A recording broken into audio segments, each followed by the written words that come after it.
Il y a un souci dans cette phrase. He is not in movies. Ce que vous voulez dire ici, c'est que c'est qu'elle n'aime pas les films. C'est ça, hein, en d'autres termes. Donc, nous allons corriger cette structure de phrase. Il y a juste un petit détail, juste un petit élément qu'il faut corriger ici, et ça sera bon. Est-ce que quelqu'un peut me dire où se trouve l'erreur dans cette phrase? He is not in movies. Je vous laisse réfléchir, hein, sans pression. On analyse bien la phrase. On pense un peu à ce que la personne veut dire. On sait que c'est pour parler des préférences, ok? Par exemple, lorsqu'on veut parler des hobbies, les activités de loisirs, on va utiliser cette structure qu'on essaie de faire ressortir ici. Seulement que la préposition n'est pas correcte. Exactement. Donc, je viens de vous donner l'indice, hein, la préposition. Alors, Yves nous dit ici in. Oui, c'est là que se trouve l'erreur, effectivement. Mais quelle sera la bonne forme? C'est effectivement là que se trouve l'erreur. Le in. Mais quelle sera la bonne forme? Est-ce qu'on dira she is not in movies? Non. OK? Voyons voir. Je vous donne 5 secondes supplémentaires pour corriger cette phrase. She is not in movies. Qu'est-ce qu'on dira ici? On dira she is not. Je sais que quelqu'un a certainement déjà trouvé ça. OK.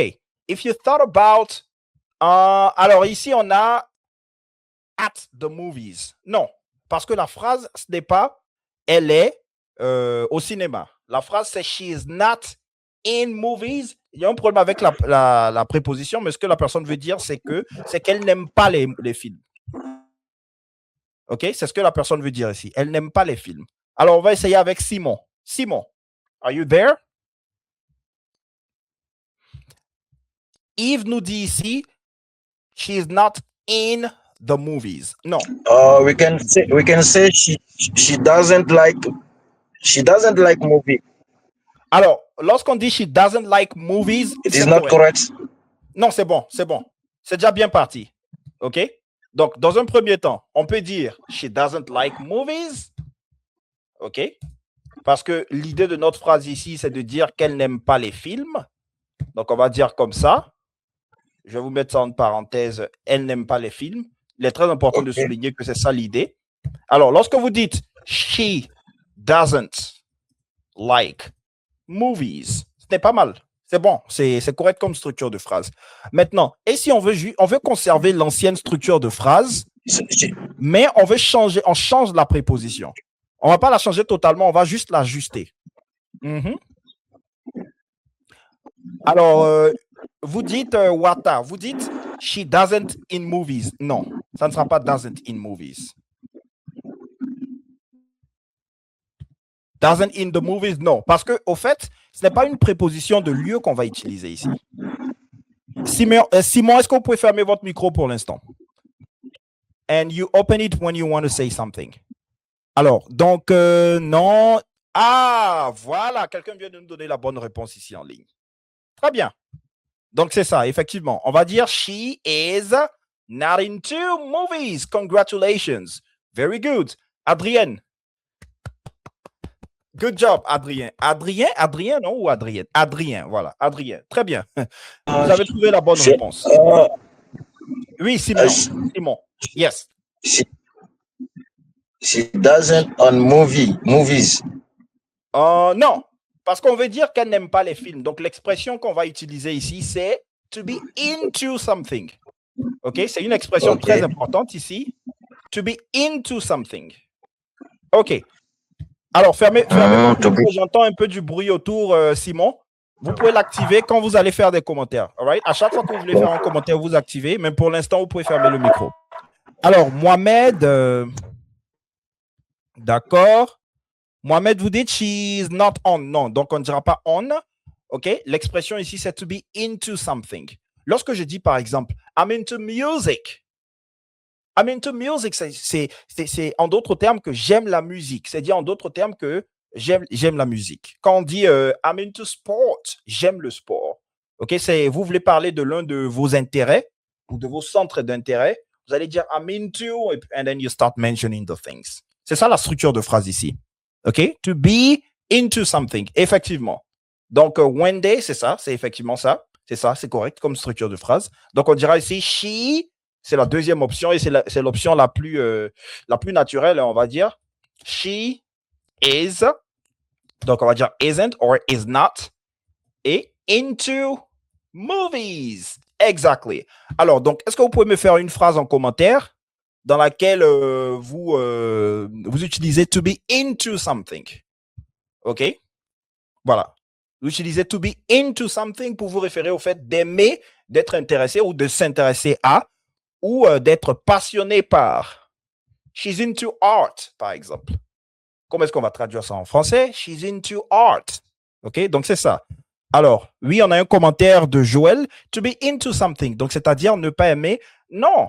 C'est parce qu'ici, on est à la forme négative. C'est la forme négative qui nous fait traduire la phrase de cette manière. Sinon, normalement, l'expression clé, c'est to be into something. Right? Quand on dit I'm into sport, j'aime le sport.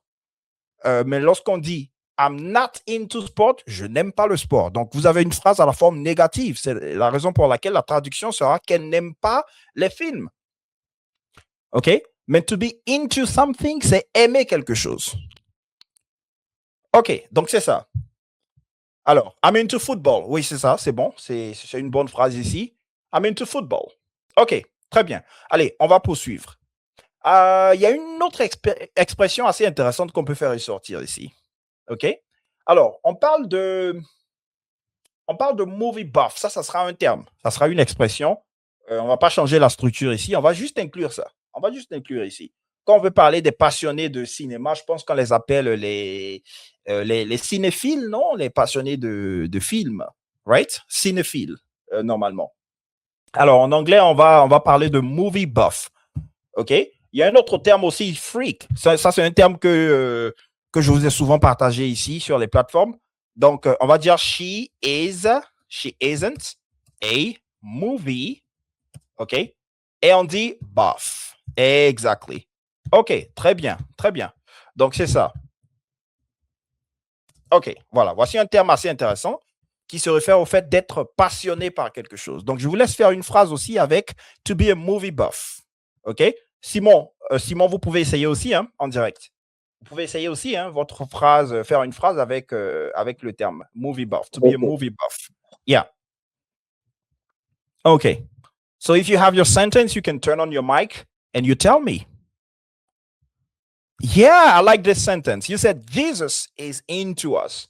Very good illustration here. Alors, voyons voir encore. I'm not into online shopping. OK, très bien. Donc, I'm not into en une phrase. I'm not into online shopping. OK. Donc, je n'aime pas les achats en ligne.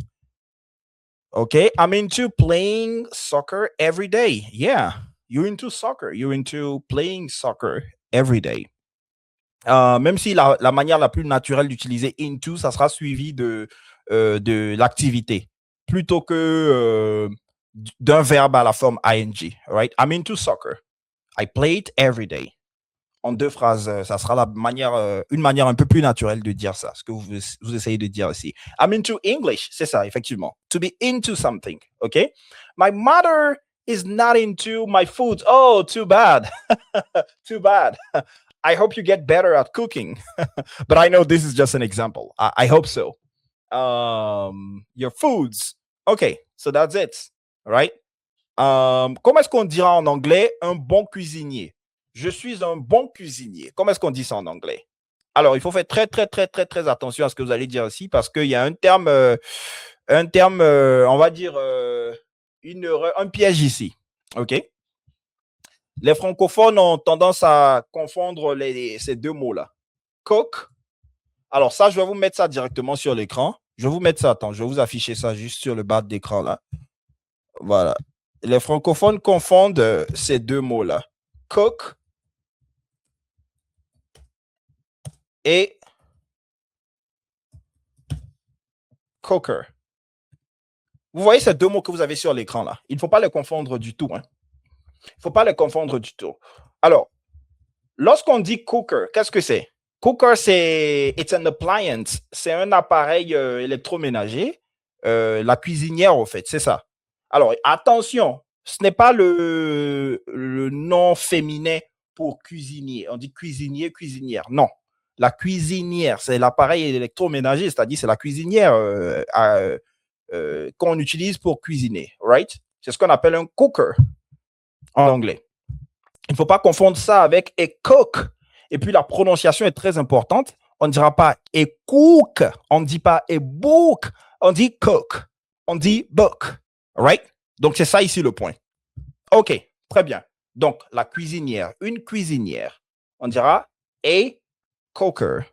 Maintenant, donc là je me réfère à l'objet, hein, mais lorsque vous voulez dire un chef, par exemple, un chef cuisinier, est-ce que vous allez dire a cook? Non, pas nécessairement, parce que a cook, c'est une personne qui qui cuisine. Donc, on va dire un cuisinier, c'est ça le terme pour cook.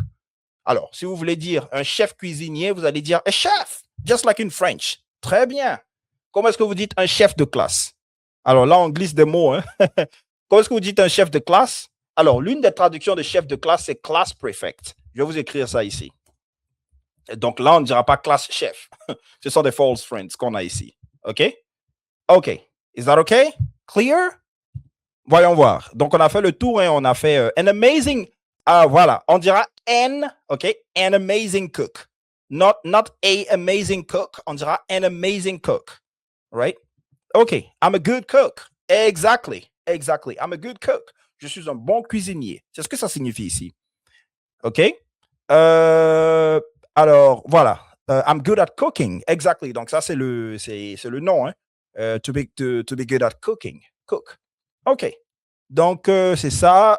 Lorsqu'on parle de repas, on dira meals. On dira dishes aussi. Dishes, le même mot qu'on utilise pour les assiettes. Donc, il faut faire attention au contexte. OK? Et puis, foods. OK. Très bien. Alors, on va avancer. Je pense que je vous ai donné l'autre terme. Donc, vous avez ça sur l'écran ici. Très bien. Allez, on va y aller avec un autre cas qu'on a ici. Voyons voir. Voyons voir ce qu'on peut faire ressortir de ça. Alors, ouais, j'ai une petite question à vous poser ici. Je vais vous mettre une petite question sur l'écran. Et puis, ben, vous me donnez votre réponse à la question. On va y aller avec Simon. Ah, Simon n'est plus là. OK, donc quand Simon revient, on va lui poser cette question. Mais vous qui êtes en ligne, vous pouvez aussi répondre à cette question. Je vais vous la mettre sur l'écran. Voilà. Here is your question. Donc. OK, here's your question. Do you enjoy watching movies at home or in the cinema?